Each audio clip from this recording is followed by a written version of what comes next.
Mehman bəy Ələkbəroğlu. Mehman Gəncə bəy, batalyonunun komandiri. sizi qələbə münasibətilə təbrik edirik. Sağ olun, bu qələbə bizim deyil, Azərbaycan xalqının əsgərlərinin. Ermənilərin qorxulu kabusuna çevrilən, Qaradağlı və Xocalı soyqırımlarını törədən erməni quldurlarının batalyonunu darmadağın eləyən Gəncə Özünü Müdafiə Batalyonunun komandiri Mehman Ələkbərov. 1957-ci ildə Gəncə şəhərinin Qaraçılar məhəlləsində anadan olan Mehman Ələkbərov Gəncə Dövlət Pedaqoji İnstitutunun Tarix fakültəsini bitirir.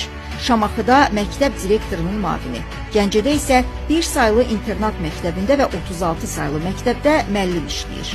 1990-cı ilin yanvarında Todan, Sarısu, Çaykənd kəndlərində ermənilərlə şiddətli döyüşlər gedən vaxt Mehman Ələkbərov özünün yaxın silahdaşları ilə birlikdə həmin kəndlərin müdafiəsində iştirak edir.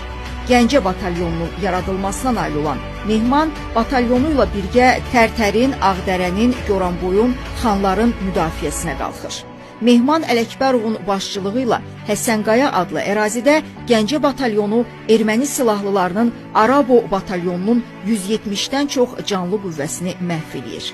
Bu erməni quldur dəstələri Xocalı və Qaradağlı soyqırımlarını törətmişdilər.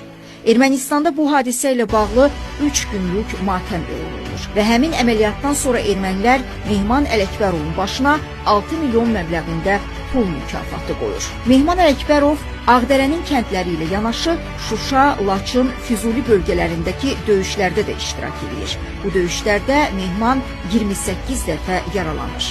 İgidliyi ilə ad çıxaran Mehman Ələkbərov 1993-cü il iyunun 4-də Gəncədə baş verən qarşıdurmanın qarşısını almaq istəyərkən güllələnərək öldürülür.